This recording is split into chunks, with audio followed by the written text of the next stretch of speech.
Bom dia a todos e obrigado por aguardarem. Sejam muito bem-vindos à videoconferência de divulgação dos resultados do primeiro trimestre de 2024 do IRB-RE.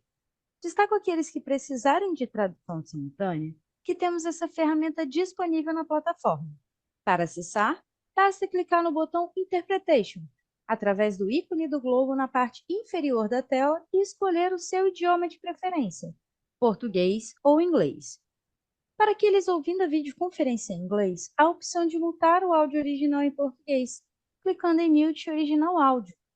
Informamos que esta videoconferência está sendo gravada e será disponibilizada no site de RI da companhia, ri.irbr.com,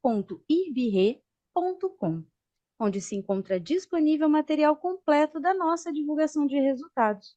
É possível fazer o download da apresentação também no ícone de chat, inclusive em inglês. Durante a apresentação da companhia, todos os participantes estarão com o microfone desabilitado. Em seguida, daremos início à sessão de perguntas e respostas. Para fazer perguntas, clique no ícone Q&A na parte inferior de sua tela e escreva sua pergunta para entrar na fila. Ao ser anunciado, uma solicitação para ativar o seu microfone aparecerá na tela. E então, você deve ativar o seu microfone para fazer perguntas. Orientamos que as perguntas sejam feitas todas de uma única vez.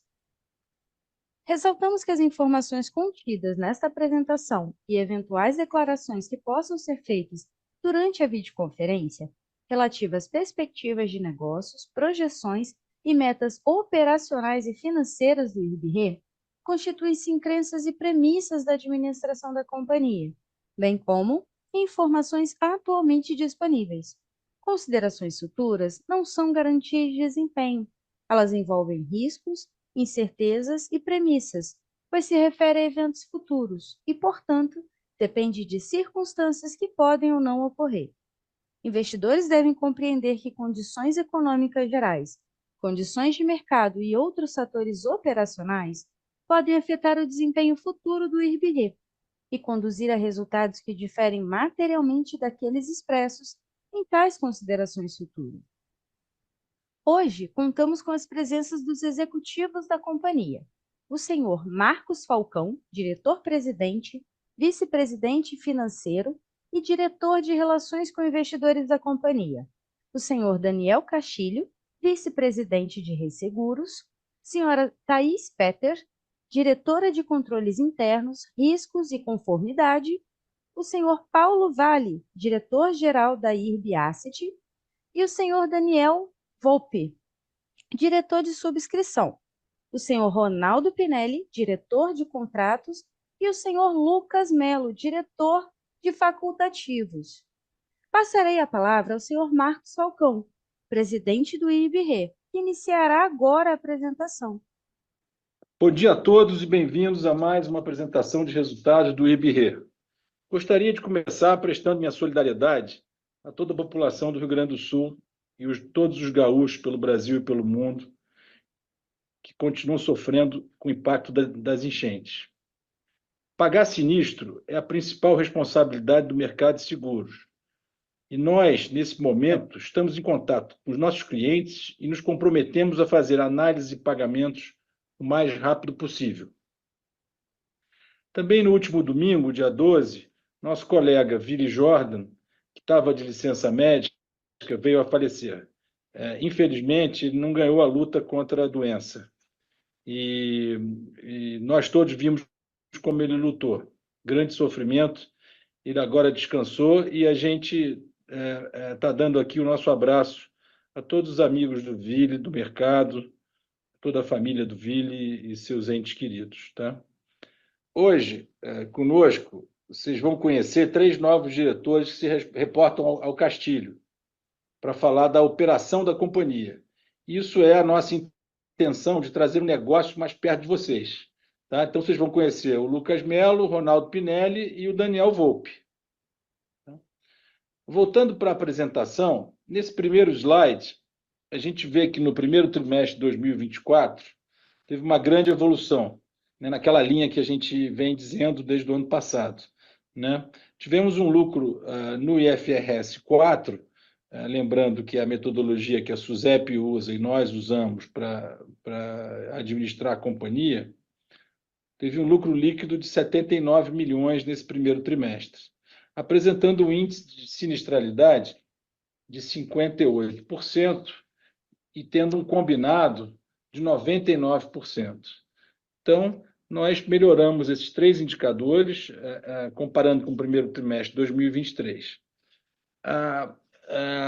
Também apresentamos os números do IFRS 17 nessa ITR, que é a metodologia que nós cumprimos com a CVM, de 237 milhões de reais, comparando a um prejuízo em IFRS 17 no primeiro TRI de 23 de 25 milhões de reais. Nós vamos, no final da apresentação, comentar alguns destaques do conceito do IFRS 17. Mas, além disso, eu gostaria de citar alguns destaques que ocorreram na companhia desde o início do ano. Em 3 de abril, o IRB completou 85 anos, muito bem comemorados, marcado por uma história de liderança no mercado brasileiro, com a capacidade também de ser o hub de originação de negócios da América Latina. Nós temos pessoas com capacidade técnica e financeira que nos permitem ser protagonistas no setor. Como eu sempre digo, esse nosso negócio é sobre pessoas. Nós fomos coroados com isso, junto com o nosso aniversário, com a certificação de Great Place to Work. Ficamos muito felizes, em tão pouco tempo, recuperar a autoestima dos colaboradores e seu orgulho de trabalhar no IRB. Já estamos trabalhando para que os novos líderes surjam e tenhamos uma cultura de cooperação e alto desempenho. Antecipamos também, como já comunicado ao mercado, o pagamento das debêntures da terceira emissão.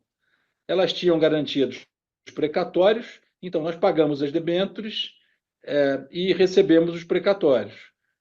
Na realidade, isso é um evento subsequente à ITR, aconteceu o pagamento das debêntures em final de abril e o recebimento dos precatórios em 2 de maio, deixando um saldo de mais ou menos 170 milhões na companhia, no nosso caixa. Né? Uma outra coisa importante que nós vimos trabalhando desde o iniciozinho de janeiro é capacitando a nossa equipe para melhorar a gestão de riscos e sofisticando os nossos modelos, levando para as melhores práticas internacionais. Né? E acho que o nosso objetivo, quando esse trabalho estiver concluído, é conseguir alocar capital por linha de negócios. Esperamos conseguir isso até o fim desse ano. Né? Um outro ponto importante que todos acompanhamos é o índice de cobertura do patrimônio líquido ajustado. Chegamos agora a 69% de superávit. Né? Em junho, nós vamos entregar o nosso primeiro relatório de sustentabilidade, com as informações referentes a 2023. Mesmo com a queda dos prêmios, em 2023, continuamos sendo o maior ressegurador brasileiro, com a participação de 17% nesse mercado, o menor índice na história do IRB. No próximo slide, vemos que trimestre a trimestre evoluímos de forma consistente no resultado líquido e no resultado de underwriting. Como já falei em outros calls, entre os meses e trimestres haverá uma volatilidade inerente ao negócio, mas a tendência continua sendo positiva e gradual. Quando olhamos os gráficos da direita, verificamos na tendência dos últimos 12 meses que temos mantido a consistência e disciplina. Podemos garantir que estamos comprometidos com a rentabilidade do negócio, controlando os itens que estão sob a nossa gestão, preço, as despesas, os custos, fazendo reservas com responsabilidade e investindo essas reservas com a melhor rentabilidade ajustada a risco. Eventos como a catástrofe no Rio Grande do Sul podem desacelerar ou inverter essa tendência no curto prazo, mas temos a confiança de que estamos preparados para enfrentar os impactos desses sinistros e seguir em frente normalmente. Vou passar agora a palavra para o Daniel Castilho, para ele falar da estratégia de resseguros. Obrigado, Falcão. Voltando então às consequências das chuvas do Rio Grande do Sul, a exposição no setor de seguros está na área de seguro habitacional, riscos patrimoniais, seguro rural, seguro de automóveis e seguro de vida. Gostaria de fazer alguns comentários sobre esses ramos. O seguro habitacional usualmente cobre danos ao edifício e exclui a cobertura do conteúdo. Já o seguro residencial, em geral, não tem cobertura de alagamento. No rural, embora 13% da nossa carteira esteja concentrada no Rio Grande do Sul, quando iniciou a subida das águas, 75% da colheita da safra já tinha ocorrido. Mas é no ramo de automóveis onde vemos, no momento, a maior exposição, principalmente na área de seguros. Consideramos que veremos também sinistros nos riscos comerciais e industriais. No que diz respeito ao seguro de equipamentos, vemos uma exposição no ramo chamado RD Pátios, que são as coberturas de veículos em pátios de concessionárias. Finalmente, não há dúvidas que teremos também exposições no ramo de vida. Nossas equipes de subscrição e sinistros trabalham há dias analisando nossos contratos, contatando nossos clientes com o objetivo de melhor estimar as perdas que cabem ao IRB. É nossa opinião que, lamentavelmente, a cobertura de seguro será muito pequena se comparada com a perda econômica. Finalmente, da mesma forma que a seguradora se protege mediante a contratação de resseguro, nós, resseguradores, também nos protegemos para possíveis ocorrências catastróficas. Essa proteção de um ressegurador é a chamada retrocessão. Gostaria de comentar que nosso programa de retrocessão é robusto, dos melhores que já vi numa resseguradora. Vamos, portanto, arcar com nossos compromissos, não vislumbrando nenhuma descontinuidade nos negócios. Continuamos, então, com os resultados do primeiro trimestre de 2024. Dentro da nossa estratégia de voltar a concentrar negócios no Brasil, podemos observar, no próximo slide, no primeiro trimestre dos anos 22 e 23, a redução de negócios internacionais de 28% para 27% e depois 20% no primeiro trimestre de 2024. Ao mesmo tempo, podemos ver, no mesmo período, incremento de negócios no Brasil de 62% para quase 74%. Assim, continuamos com a estratégia para concentrar 70% dos nossos negócios no Brasil, 20% na América Latina e 10% para as demais exposições internacionais.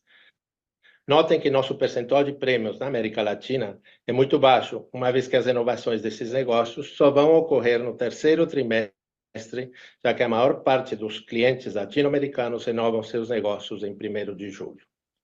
A redução do prêmio de 200 milhões é decorrente da redução de prêmio nos negócios internacionais. O prêmio no Brasil se mantém constante. Quando realizamos a mudança no organograma de subscrição seguindo as melhores práticas internacionais, decidimos separar a área de seguros facultativos da área de seguros e contratos. Vejamos a diferença entre um e outro. O resseguro facultativo é o seguro de um risco individual, ou seja, resseguramos uma determinada indústria, um edifício, uma plataforma de petróleo, uma aeronave. Cada risco é analisado e precificado de acordo com a exposição e clausulado contratado. Os subscritores envolvidos são profissionais especializados em cada uma dessas áreas. Temos engenheiros civis, mecânicos, engenheiros de petróleo, profissionais de agro e florestas. Já o resseguro de contratos é o resseguro de uma carteira de vários negócios. Essa análise mais numérica é complexa e é realizada por profissionais que normalmente olham para grandes números como atuários, matemáticos, economistas. Quando realizamos essa divisão, nomeamos 2 diretores, Lucas Melo, responsável pela diretoria de seguros facultativos, e Ronaldo Pinelli, responsável pela diretoria de contratos. Gostaria de passar a palavra primeiro ao Ronaldo, para que faça comentários sobre negócios realizados no primeiro TRI na área de contratos, e na sequência, Lucas fará comentários sobre a área de facultativos. Quero também que nosso diretor técnico de precificação e inteligência e retrocessões faça comentários sobre as retrocessões do IRB. Começamos então com Ronaldo Pinelli. Ronaldo? Obrigado, Castilho. Bom dia a todos. É um prazer estar aqui pela primeira vez trazendo mais detalhes sobre a área de contratos, que é responsável por aproximadamente 70% dos prêmios emitidos do IRB. O primeiro trimestre é o mais importante do ano para a área de contratos, especialmente o mês de janeiro, onde renovam-se os maiores contratos globais e, a partir de 2024, o nosso maior contrato do Brasil, no ramo de agro, passou a ser renovado também nesta data. Antes de entrarmos mais em detalhes sobre nossa carteira, gostaria de trazer pontos relevantes sobre o mercado global, que tem grande influência também no Brasil, conforme consta no lado superior direito do slide. O movimento de mercado hard, que significa preços e condições mais agravados, o que favorece os resseguradores. Observamos também maior estabilidade e previsibilidade nas renovações de 2024, se comparado com o mesmo período de 2023. O aumento de retenção das cedentes, mitigando sinistros e contribuindo para melhores resultados. Por fim, aumento da capacidade do mercado em geral. Os prêmios emitidos no primeiro trimestre de 2024 se mantiveram estáveis se comparado com o mesmo período de 2023. As operações de contratos automáticos representaram aproximadamente 79% dos prêmios emitidos do IRB versus 72% no primeiro TRI 2023. Do total de contratos na base da companhia, foram renovados 90% no primeiro TRI 24, enquanto no primeiro TRI 23 este índice de renovação foi de 87%. Por fim, no canto inferior direito, destaco a relevância do primeiro trimestre, onde renovam-se em torno de 50% do prêmio anual, com destaque para o deslocamento de vigência do nosso maior contrato de agro de abril para janeiro, no qual aumentamos nossa participação em 10 pontos percentuais. Seguimos com crescimento nos negócios no Brasil e expansão para a América Latina de acordo com nossa estratégia. Continuamos também monitorando novas oportunidades na Europa para efeitos de diversificação de carteira. No gráfico atual, demonstramos nossa disciplina de subscrição com foco no resultado. Sendo assim, declinamos mais ofertas, 246 versus 164, em relação ao mesmo período do ano passado. Porém, alcançamos mais contratos, 174 versus 157, e, consequentemente, reduzindo o número dos negócios em que ofertamos capacidade, mas não foram aceitas pelos clientes devido aos nossos termos e condições mais rentáveis, 62 versus 78. Passo agora a palavra ao Lucas Mello, nosso diretor de facultativos. Obrigado, Pinelli. Bom dia. A subscrição de facultativos do IRB representa anualmente cerca de 30% do volume de prêmios emitidos da companhia e oferece hoje o conjunto mais completo de opções para a transferência e mitigação de grandes riscos do país, suportando a ampla análise e subscrição no Brasil e internacional de riscos individuais, de geração e distribuição de energia, grandes indústrias e obras de infraestrutura, além do segmento de óleo e gás, que somos líderes absolutos no mercado. Neste slide, apresentamos a receita de contratos facultativos do primeiro trimestre de 2024 do IRB, demonstrando que a estratégia definida segue em implementação, com foco na ampliação e retomada da agenda comercial, melhor seleção e precificação de riscos, conquistas de novos negócios em linha com o novo apetite de subscrição e incremento de participação nas renovações, onde conseguimos implementar ou manter nossos termos e condições de referência, garantindo rentabilidade. Encerramos o primeiro trimestre de 2024 com um crescimento de 6%, alcançando 318 milhões em prêmios emitidos, novos e renovações, comparado com o mesmo período do ano anterior. A diferença para o número de facultativos total emitidos no primeiro trimestre de 2023 se dá principalmente por 3 características no comportamento dos facultativos que difere da dinâmica dos contratos automáticos. São eles: 1. Sazonalidade. Contratos facultativos não possuem demasiada concentração, como possuem os contratos automáticos, sendo as renovações espaçadas por todo o ano. 2. Existem emissões de facultativos de construção, em que o risco não é renovável. E 3. Emissões de facultativos cuja vigência é maior que 12 meses, ocorrendo descasamento entre comparações para mesmos períodos. Dessa forma, por conta da sazonalidade, temos 112 milhões emitidos no primeiro trimestre de 2023, que serão renovados em meses posteriores ao primeiro trimestre de 2024. Ao lado direito do slide, demonstramos a evolução em nossa distribuição do prêmio emitido total facultativo por linha de negócio, que se manteve praticamente inalterada, sendo os riscos patrimoniais e de óleo e gás os mais representativos para a carteira do IRB, em linha com a nossa estratégia de diversificação. Passo a palavra agora para o Daniel Volpi. Obrigado, Lucas. Bom dia a todos. Sou o Daniel Volpi, sou responsável aqui no IRB pela precificação, por toda a parte da retrocessão e também para a parte da inteligência do negócio. Hoje eu vou querer falar um pouquinho sobre a despesa de retrocessão do IRB e a qualidade dos nossos parceiros. A despesa de retrocessão é dividida em 2 grandes grupos. O primeiro, que corresponde a 14% da despesa, ou 360 milhões nos últimos 12 meses, é, de fato, a despesa com a proteção dos riscos retidos pelo IRB. Esta operação tem como objetivo proteger o patrimônio resultado da companhia contra sinistros relevantes, sejam eles ocasionados por um único risco ou por eventos que afetem vários riscos simultaneamente, como estamos vendo no Rio Grande do Sul. O segundo, que corresponde a 86% da despesa, ou 2,2 bi nos últimos 12 meses, refere-se a retrocessões que o IRB faz com parceiros estratégicos. Nessas operações, o IRB retém parcela do risco e retrocede o restante, usualmente para grupos no exterior. Em relação à despesa para a proteção dos riscos retido pelo IRB, podemos observar à direita que o IRB tem uma política de trabalhar com parceiros sólidos. Estes possuem, quase que em sua totalidade, ratings acima de A em escala global. Esta seleção de parceiros nos traz segurança contra a proteção do nosso portfólio. Passo agora a palavra para o Daniel Castilho para comentários sobre a sinistralidade. Obrigado, Volpe. Sem dúvida, em nossa atividade, a sinistralidade é um fator de maior relevância para atingirmos os resultados esperados. Nesse slide, podemos observar a redução no índice de sinistralidade de 124% em 2022 para 58% no primeiro trimestre de 2024. Vale a pena lembrar que a sinistralidade de uma resseguradora é resultante dos contratos firmados nos períodos anteriores. Ela depende fundamentalmente dos processos de avaliação do risco no momento em que são apresentados, assim como da adequada precificação. No quadro inferior, apresentamos a abertura da sinistralidade por geografia, onde verificamos que o Brasil sofre uma pequena deterioração.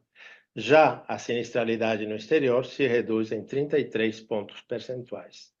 Não devemos esquecer que é um negócio sujeito à volatilidade e seria um erro se ater à análise de um único trimestre, sendo mais importante a análise da tendência apresentada no gráfico na parte superior. No próximo slide, podemos observar do lado esquerdo a evolução do índice combinado, que no primeiro TRI de 2024 se reduz em 12 pontos percentuais. Lembramos que o índice combinado é o índice que demonstra a saúde de subscrição. Esse índice traz o efeito de anos anteriores. A redução dele aos patamares inferiores a 100% nos indica que estamos no caminho certo. Podemos observar do lado direito do slide os principais componentes do índice combinado, que são sinistralidade e comissionamento. Nesse gráfico, apresentamos as carteiras de vida e não vida separadamente. Podemos observar que na carteira de vida tem sido mais volátil, principalmente pelo comissionamento de uma conta importante que não renovamos, mas os efeitos da cauda do passado ainda estão presentes nos nossos números. Carteira de P&C ou não vida se apresenta mais estável. Passo agora a palavra ao Falcão para análise das despesas e provisões. Obrigado, Daniel. Então, no próximo slide, nós apresentamos aqui as despesas administrativas da companhia. Queria convidar vocês a olhar ao gráfico da direita, que mostra as despesas administrativas com alguma segmentação. Tá? A conta que eu gostaria de convidar os senhores a fazer é comparar a despesa de primeiro TRI de 24, tirando a depreciação. Então, eu estaria comparando 64 milhões com o primeiro TRI de 23, tirando a depreciação, contra 77 milhões. Então, as despesas discricionárias da companhia, elas tiveram uma redução de 13 milhões de reais. No próximo slide, trazemos de novo as despesas, a evolução das provisões de sinistro, BNR e PSL, em relação com o prêmio ganho, né? Continuamos mostrando a mesma tendência, que é a nossa prudência na gestão das reservas, né? Vocês podem olhar que tem uma evolução em linha com o prêmio ganho, mantendo ainda um percentual ainda maior do que a gente vinha apresentando. Vale ressaltar que essa tendência foi iniciada com a gestão da companhia pós-2020. Tá? No próximo slide, apresentamos um conceito novo que eu gostaria de trazer para vocês. A gente vai passar a reportar aqui. Em março de 2024, nosso float, que é caixa e aplicações financeiras descontando o patrimônio líquido ajustado, totalizou 6,3 bi, uma queda em relação aos 7 bi de março de 2023, mas em linha com a redução de volume de prêmios retidos no período. Aqui no gráfico, o float tem um sentido parecido com o que é usado no mercado financeiro. Seria o dinheiro de terceiros que nós guardamos para coberturas de eventuais sinistros e sobre os quais aferimos o resultado financeiro. Isso é parte importante do nosso negócio. Pelo gráfico, vocês podem observar a constituição do caixa que foi realizada desde 2020 e depois a sua estabilização em linha com o movimento dos prêmios. Muito importante olhar que essa tendência foi revertida da tendência que vinha sendo observada de 2015 a 2020. Então, em 2020, começamos a reverter essa tendência e agora ela se mantém consistente. Eu vou passar agora a palavra do Paulo Vale, que é quem investe exatamente esses ativos. Obrigado, Falcão. Bom dia a todos. Fechamos o primeiro trimestre de 2024 com resultado financeiro e patrimonial de 141 milhões, acima dos 125 milhões registrados no trimestre anterior e um pouco inferior aos 145 milhões do primeiro trimestre de 2023. Apesar de um nível menor de CDI, aproximadamente 11,35 na média contra 13,75 no período anterior, e de um volume menor de recursos sob gestão, 8 bi contra 8,3 no final de 23. Obtivemos bons resultados na carteira, principalmente multimercado e crédito privado. Nossa perspectiva é continuar com esses resultados favoráveis, considerando o nível maior de juros projetados para o final do ano, devido à mudança no cenário de queda de juros nos Estados Unidos e no Brasil. O cenário base passou de uma Selic terminal de 9,25 para 10,25 no final de 24. Nesse slide, podemos ver a composição dos nossos ativos, que atualmente é 60% onshore, que significa aplicação no mercado doméstico, e 40% offshore, aplicações no mercado internacional. Desses 60% no Brasil, 35% são títulos públicos pós-fixados, indexados a Selic ou operações compromissadas, e 17% são vinculados à inflação. Grande parte desses para a hedge das nossas debêntures, além de 7% em crédito privado indexado a CDI+, em sua maioria, e inflação. Já nos 40% offshore, aproximadamente 15% são títulos soberanos brasileiros, 15% são treasuries americanas e canadenses, e aproximadamente 9% são time deposits e certificados de depósito em diversas moedas para o nosso hedge cambial. Vale lembrar que a política da companhia é sempre estar redeada em câmbio, ou seja, não carregamos posições direcionais e especulativas em dólar ou nenhuma outra moeda. A alocação dos recursos são para fazer face aos compromissos assumidos, representados pelas provisões técnicas e efetuada de acordo com os indexadores, moedas e prazos dos passivos. No próximo slide, trazemos o histórico de rentabilidade dos nossos ativos. Na carteira onshore, separamos a carteira em duas partes. A primeira é onde temos uma gestão mais ativa, com aproximadamente 74% da carteira onshore, com rentabilidade de aproximadamente de 102% do CDI. E a segunda é aquela carteira que tem uma gestão mais passiva, utilizada para fazer o nosso ALM, né, nosso gerenciamento de ativos e passivos, com 26% da carteira, composta basicamente pelos ativos vinculados à inflação para a hedge das debêntures citadas anteriormente. Atualmente, essa carteira vem apresentando rentabilidade de aproximadamente de 70% do CDI, uma vez que o cupom de entrada dos papéis, somado à inflação, não alcançaram o CDI do período. Já no offshore, que também serve para hedge, a rentabilidade média dos ativos está próximo de 4% ao ano. Agora passo a palavra para a diretora Thaís Pérez. Obrigada, Paulo. Bom dia a todos. É um prazer mais uma vez estar aqui com vocês para abordar os índices regulatórios e a gestão de capital. Em primeiro lugar, vamos falar da suficiência do patrimônio líquido ajustado em relação ao capital mínimo requerido.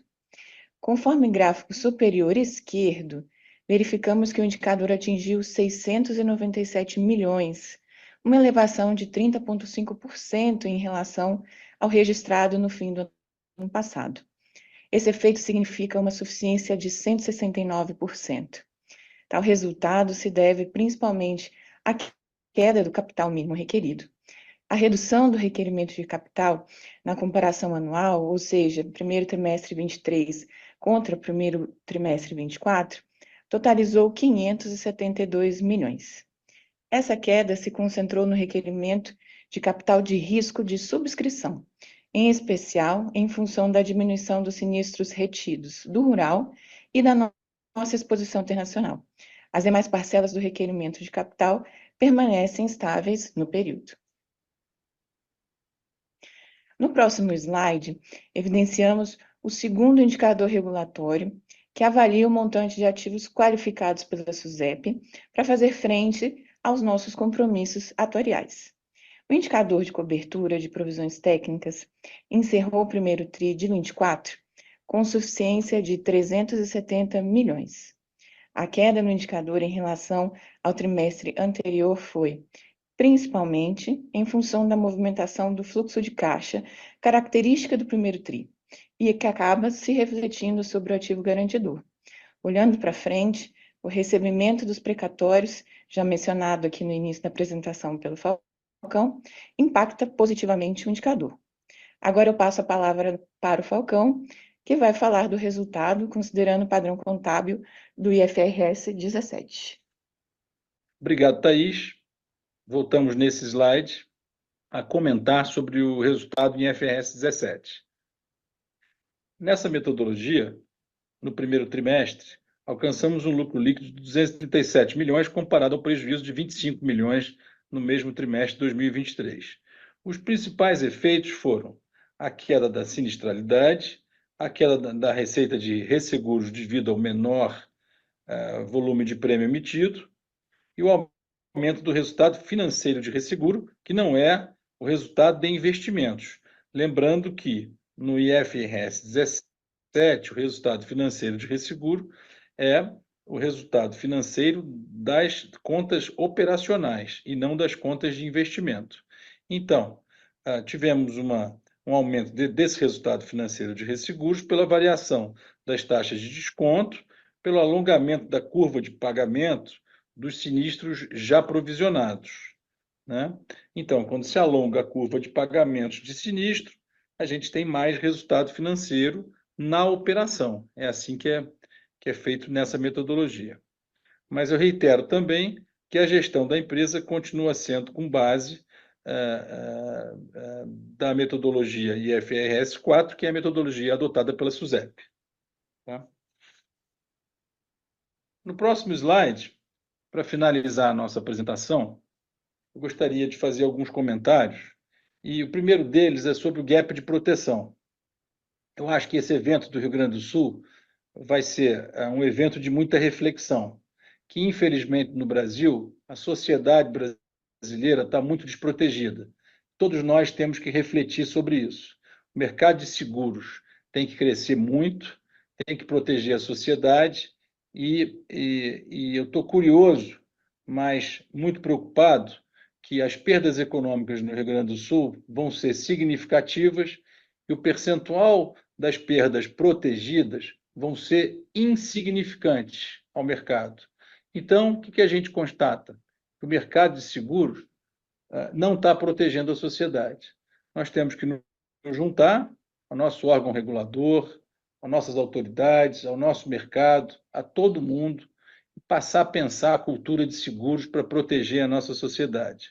O IRB está engajado nisso e quer ser um protagonista nessa discussão. Tá? E estamos aqui para discutir o assunto com quem estiver interessado, né? Então, finalizando, queria mostrar só o planejamento dos nossos próximos eventos. Alguns deles já são conhecidos, que foram divulgados no calendário de RI. Outros fazem parte da agenda do pessoal de subscrição, da operação, mas que é importante dividir com vocês, que são as renovações anuais dos contratos. Né? Teremos também alguns marcos na companhia.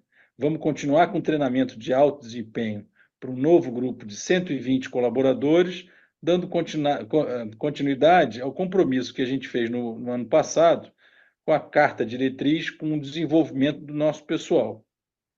Iniciaremos o orçamento 2025 em julho, onde teremos mais visibilidade das oportunidades para o futuro. Com isso, Aline, acho que está na hora de abrir para o Q&A. Muito obrigado a todos. Obrigada, Falcão. Agora começaremos a sessão de perguntas e respostas. Lembrando que para fazer perguntas, vocês devem clicar no ícone Q&A na parte inferior da tela e escrever a sua pergunta para entrar na fila. Ao ser anunciado, uma solicitação para ativar o seu microfone aparecerá na tela. E então, você deve ativar o seu microfone para fazer perguntas. Solicitamos, por gentileza, que as perguntas sejam feitas todas de uma única vez. Vamos à nossa primeira pergunta. É do Gabriel Guzan, analista sell-side do Citi. Gabriel, iremos habilitar o áudio para que você possa realizar a sua pergunta. Gabriel, pode prosseguir, por favor. Tudo bem, pessoal? Bom dia. Tenho duas perguntas aqui. A primeira, só esclarecer, não sei se vocês passaram no comecinho do call, eu entrei alguns minutinhos atrasados, um range de valores de impacto do Rio Grande do Sul. Eu estou vendo aqui umas notícias que acabaram de aparecer, mas eu não tenho certeza se foi algum número que foi passado ou se é estimativa aqui conseguida pelos jornalistas. E segunda pergunta é questão de cobertura de provisões, né? A gente viu já a suficiência de capital, já bem melhor, aí, com uma folga já razoável, mas na cobertura de provisões, não, ela segue meio de lado aí mesmo com melhor de resultados. Eu entendo que tem mais variáveis ali, por exemplo, se você emitir mais dívida e alocar isso em ativos, você pode ter uma cobertura maior de provisões, mas deve ter um custo associado também. Mas eu queria entender como a gente deve imaginar essa evolução da cobertura de provisões ao longo do tempo, se ela é de fato aí o fator que mais atrapalha você conseguir crescer para frente. Obrigado.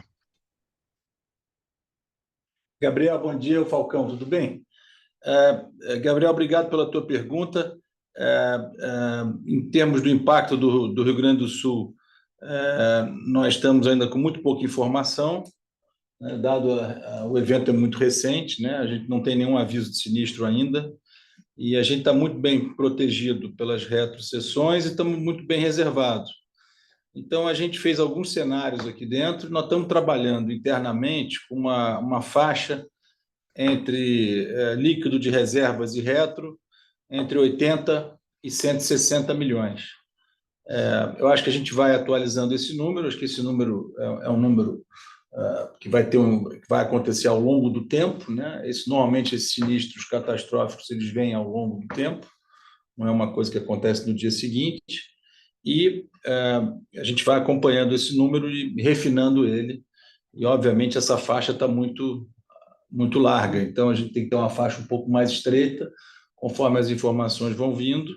Nós nos preparamos aqui para cumprir o nosso papel, que é pagar os sinistros o mais rápido possível, então montamos aqui uma operação para analisar os sinistros com mais rapidez, para a gente poder pagar as nossas cedentes, permitindo que a cadeia de seguros funcione. E também nós estamos muito afiados, próximos dos nossos retrocessionários, com o fluxo de informações vindo das cedentes e a gente passando informações para as retros, essa cadeia inteira de distribuição de riscos que faz o mercado segurador mundial ser interconectado, funciona bem. Então, acho que a primeira parte era essa aí, Gabriel. Acho que essa faixa, por enquanto, a gente espera poder atualizar você e o mercado quando a gente tiver um pouco mais de precisão sobre isso, tá? Com as informações. Teu segundo ponto era a liquidez regulatória. De fato, a nossa liquidez regulatória não é muito folgada e a gente tem olhado isso, a gente acredita que com a rentabilidade da empresa, mostrando um resultado que nem a gente mostrou no trimestre, com essa tendência para os próximos trimestres, a gente passa a gerar caixa e passa a aumentar essa liquidez regulatória. E também tem um reforço chegando aí, que até, por acaso, parece até coincidente com a faixa da perda que a gente disse, que é o reforço do precatório.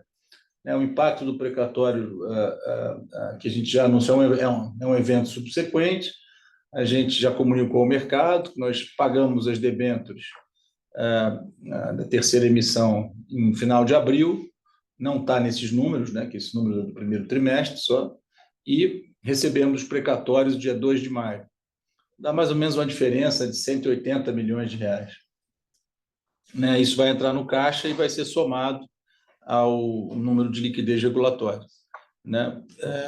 Mas, de fato, quer dizer, esse número de liquidez regulatória é um indicador que não leva em conta o ALM, é um indicador de liquidez pura, que não é comum em vários lugares do mundo, principalmente para lidar com o mercado de seguros catastróficos, que agora a gente passa a ter no Brasil esse mercado mais parecido com o internacional, depois dessa catástrofe. Então, acho que vão ter várias reflexões aí, Gabriel, sobre como olhar isso, como olhar o mercado, acho que vão ter várias discussões, e acho que não só sobre os indicadores corretos de se acompanhar, mas também outras questões no mercado. Respondi? Respondeu sim, muito obrigado. Obrigado a você. Vamos à nossa próxima pergunta. É do Caio da Prato, analista sell-side do UBS. Caio, iremos habilitar o áudio para que você possa realizar a sua pergunta. Caio, pode prosseguir, por favor. Olá, bom dia a todos. Bom dia, Falcão. Obrigado pela oportunidade de fazer pergunta. Tenho duas aqui do meu lado, por favor. A primeira, queria aproveitar a participação dos outros executivos da companhia e abordar um pouquinho a renovação de contrato que vocês fizeram, Na apresentação, vocês mencionaram um aumento de 10 pontos na participação dos contratos do maior cliente do segmento do agro, Aí eu queria entender melhor alguns pontos aqui. A que se deve essa maior participação, Se é simplesmente o apetite de risco de IRB que mudou, o player aceitou um preço maior, enfim, dado que vocês estão um pouco mais focados em rentabilidade, a competição, talvez, do painel mudou, acabou sendo menor, ou teve alguma outra condição diferente? Queria entender um pouco melhor essa parte quali, por favor, essa é a primeira. E a segunda é abordar a trajetória do resultado financeiro da companhia, com essas mudanças recentes, pagamento de debenture, recebimento de precatório. Mais do que entender o yield, queria entender um pouco como que a gente pode pensar na evolução da carteira de investimento nos próximos tris e como é que pode ser o breakdown entre ativo onshore e offshore. Obrigado. Caio, bom dia. É o Daniel Castilho aqui, tudo bem? Vou responder a primeira pergunta sobre o agro. A carteira de agro, depois daquele ano catastrófico, foi toda revisada, essa carteira. Nós tínhamos participação em várias cedentes e, depois da experiência do passado, nós acabamos reduzindo o número de cedentes com as quais nós fazíamos esse negócio de agro. Qual foi a nossa prioridade? A prioridade foi a gente se concentrar naquelas companhias de seguros com uma dispersão geográfica maior, ou seja, aquelas que trabalham em todo o Brasil, justamente para a gente poder pulverizar os nossos riscos. Para te dar uma ideia, por exemplo, no agro no Rio Grande do Sul, 13% do nosso negócio estava no Rio Grande do Sul, e quando aconteceu o sinistro, quando começou a enchente, foi 75% da safra já tinha sido colhida. Esse aumento de 10% se refere a uma conta que a gente acabou aumentando a nossa participação, e é uma empresa com a qual também tem uma dispersão geográfica maior. Acho que respondi a pergunta. Ok. Bem, Caio, qual é o resultado financeiro? Conforme a gente mostrou na apresentação, a parcela onshore e offshore hoje é 60% de onshore e 40% de offshore, e a gente deve ver nos próximos trimestres um aumento gradual da parte onshore, Conforme a gente mencionou, a estratégia é ter 70% dos negócios no Brasil, e com isso deve haver um aumento do onshore de 60% em direção aos 70%. Esse aumento ele é gradual, de acordo com a renovação dos contratos.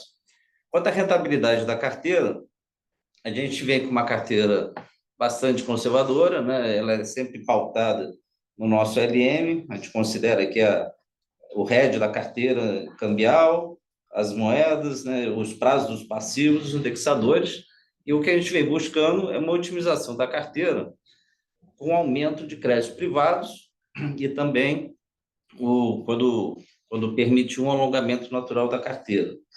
Então, com isso, a gente deve ver um aumento da rentabilidade com essa otimização, né? O crédito privado, a gente aumentou no onshore para 7,3, nesse a gente tem CDI mais juros, e no onshore a gente vem trabalhando também para otimizar as aplicações em treasuries, tentar, aos poucos, a gente vai reduzindo essa posição de treasuries e aumentando em títulos privados também, onde tem uma maior rentabilidade.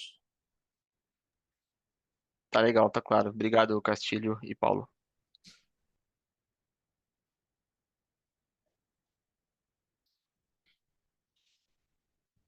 Agora gostaria de voltar a palavra ao senhor Falcão para responder as demais perguntas enviadas via chat. Bom, gente, como eu tenho feito nos outros calls, eu acho que é legal pegar aqui várias perguntas que estão aqui pipocando e a gente já trata delas de uma vez só, né? Teve uma pergunta interessante que eu acho que já foi respondida, que era a comparação do impacto que a gente teve do El Niño com esse evento. Obviamente, esse impacto hoje é muito menor do que o El Niño e principalmente pela posição da nossa carteira, pela posição das nossas reservas, pela posição da Retro. Tá? Eu quero só também salientar que nós estamos lidando com talvez o primeiro evento catastrófico da nossa geração aqui de mercado e no Brasil, e isso é uma coisa comum no mundo. Então, quer dizer, vários países trabalham com eventos catastróficos, os mercados seguradores mundiais, onde tem catástrofes, são maiores do que os nossos como percentual do PIB, pela necessidade de proteção, né? Então, existem mecanismos de lidar com isso. Eu acho que esse debate vai ser muito interessante, principalmente porque ele faz parte da sensação do gap de proteção. O impacto no Rio Grande do Sul dessas perdas econômicas, obviamente, são inimagináveis o tamanho, e já tem gente comparando com Katrina lá nos Estados Unidos, que foi um furacão que assolou o estado de Louisiana e New Orleans em 2005. Fizeram tem algumas informações na internet de perdas entre 150 e 200 bilhões de dólares, o Katrina, em 10 anos, na realidade, e perdas seguradas em torno de 100 bilhões de dólares. Infelizmente, nossa sociedade não está protegida como a americana, e a gente não acha que o gap, a gente não acha que a importância segurada sobre a perda econômica seja maior que 5%, infelizmente, né? Então, eu acho que isso vai gerar um debate interessante, né? Então, tem várias perguntas nesse sentido, né? E a gente não sabe se o impacto falado, por exemplo, hoje é 20, 40 bi, 20, 40, 50, ninguém sabe. Pode ser mais, assim, a gente não sabe, né? Então, dá um pouco de insegurança nisso, né? Tem uma pergunta sobre dividendos, né? E os dividendos, a gente já esclareceu umas outras vezes, nós temos um prejuízo acumulado ainda na nossa reserva, não há reserva de lucro, e só posso pagar dividendo quando tiver reserva de lucro. Então, quer dizer, pelo menos esse ano, provavelmente a gente deve conseguir chegar perto de eliminar isso. Talvez em 2025 a gente volte a poder pagar dividendos, se não for 25, 26, mas o importante é que não é esse ano, né? Estão chegando outras perguntas aqui, né?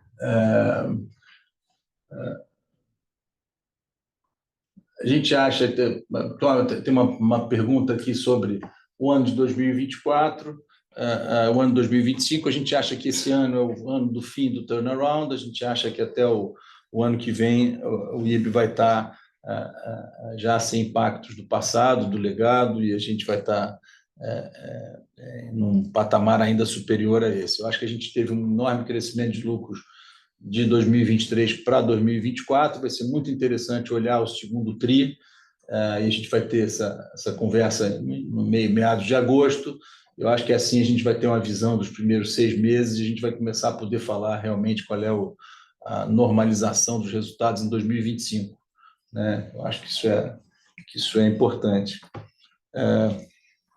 Então, acho que, por fim, eu queria cumprimentar vocês, agradecer por mais um call e dizer que a gente vai estar tempestivamente comunicando ao mercado sobre os impactos do Sul.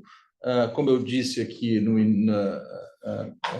antes, a gente está com uma equipe montada em cima disso. Eu acho que, de novo, vai ser muito interessante as pautas de discussão que a sociedade vai ter após essa catástrofe.